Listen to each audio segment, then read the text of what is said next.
Nigerian government is also a terrorist organization, as you know, especially the two other political parties, APC and PDP, who have braved the weather, the roads, the criminals, the terrorists, the bandits, and most importantly, the government. Because the Nigerian government is also a terrorist organization, as you know, especially the two other political parties, APC and PDP, according to the Canadian. I didn't say it. There was a Canadian court that said it. So they are also a terrorist organization. But luckily enough, we are not a terrorist organization. Thank you so much for coming. Let me thank our INEC observers once again.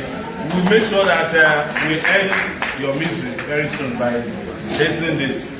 And we promise you, you will not need a helmet to attend our party convention like you do for APC and PDP. It is so bad for that of PDP. I don't even think they attended the last one in Ibadan. No guarantee of safety.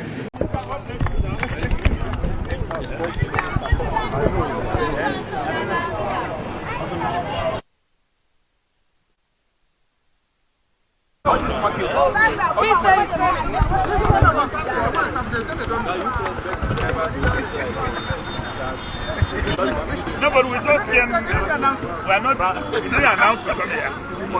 We came because we need your view. No, but that's the question I want to ask. Excuse me, sir. When are you coming back? When are you coming back? When are you coming back?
Time in recent history that the state of the Nigerian nation is such a dire situation as we have now. Just as I'm speaking with you here, over 350 school kids are in captivity, and that is, they have not even completed the head count. It's happening to schools, it's happening to churches. Nobody is safe in this country. The only people who are safe are, of course, those who are in power. And we have just left the Arewa Consultative Forum. I have to tell you that I was invited there by accident. But I used the opportunity to tell them, the big leaders of Arewa, that they are the ones who failed the North. So instead of giving the impression that they are trying, because they were making big donations there. I know the donations will not go to the people, because they call me to make donations, but I used the opportunity to tell them, you failed your North, and don't think that the North will forgive you. They are the ones who turned the North into the poverty capital of the world. They are the ones who created the insecurity you are seeing. And this northern part of Nigeria has created some of the best so-called generals. But they have not done anything in the North.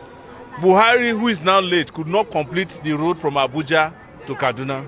We passed through that today. That is the kidnapping capital highway of Nigeria. So, but you see, it is time also for us to tell the Nigerian people the truth, that you are also complicit in some of your problems. Yeah. Because election will come now, you still go and collect your 5,000 naira and vote for these failed politicians. They are the ones who are always hiring yourself. Even sometimes when they don't pay you, they pay you with pure water. You follow them. But those of us, as you can see, who have the best ideas have no power, and the people who have no ideas are in power. That is why you are all suffering today. But we are prepared to end it. And that's how I ended my speech today at the Arewa, because they asked me to donate. I gave them the example of an intellectual poet known as Oscar Wilde in 1882. He traveled to America, and the customs asked him to come and declare his assets. He said, "Customs, I have nothing to declare but my genius." And I told them, I have nothing to contribute but myself to the prosperity of northern Nigeria. Because you people have failed, we cannot afford to fail the next generation. The last thing I wanted to tell them that I didn't tell them today is the fact that a generation is coming that will leave all of them behind. Yes, sir. Because very soon, this digital generation will not be running money that we know. There will no longer be central bank. Everything will be different, including even education. So they will be left behind, and they will suffer because the money that they have illegally acquired will fail them. But let's keep talking to ourselves. That's why we feel free in your midst. And for those of you who are also around, who know my commitment in recent times with Nnamdi Kanu, we are fighting to ensure that he's not scapegoated to keep Nigeria one. To keep Nigeria one requires justice, not life imprisonment or death sentence. Being born in Nigeria is already death sentence. So nobody can scare me with death sentence. The moment you are born in this country, you have been sentenced to death, either by default or by accident. And being unable to eat, feed, have a roof over your head, and not be able to send your children to school, not to be able to live secure life, that is life imprisonment, in case you don't know. So Kanu is not going to suffer anything that has not suffered before. All these things they are doing, they have done it before, it didn't work. They did it with Kensariwa. He told them, he said, I'm going to be the last person who will deal with you people in a reasonable way. After Kensariwa was killed, they know what they lost to Niger Delta militants. Maybe Kanu is the last person from Igbo land who will speak the language of peace and the right to self-determination. The next generation may not do that. And there's nothing anybody can do about that. And we are saying that here in Kaduna, where they need to listen to it. And I apologize to those of you in Kaduna who were expecting us when we were doing free Nnamdi Kanu. Yes, let me announce today, we are going to announce a series of action on free Nnamdi Kanu again, and we'll go all over the country. Yes. And this time we are not going to do one day. We are not going to do one day. We are going to do a whole week of series of action. Yes. Because these people need to be taught a lesson that the country belongs to all of us. Those who are going to school and those who are not going to school. So the 2027 general election, as it were, is only going to be we versus them.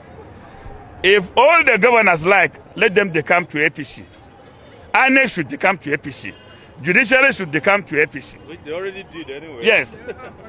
Of course, they have done, because in the last judicial conference, they sang the Emiloko. Yes, no. On your dollar we shall stand. On your dollar we shall stand. So, the state of the nation as it is, to us in the revolutionary politics, is positive. Positive because every day APC is campaigning for the opposition and campaigning for the Nigerian people.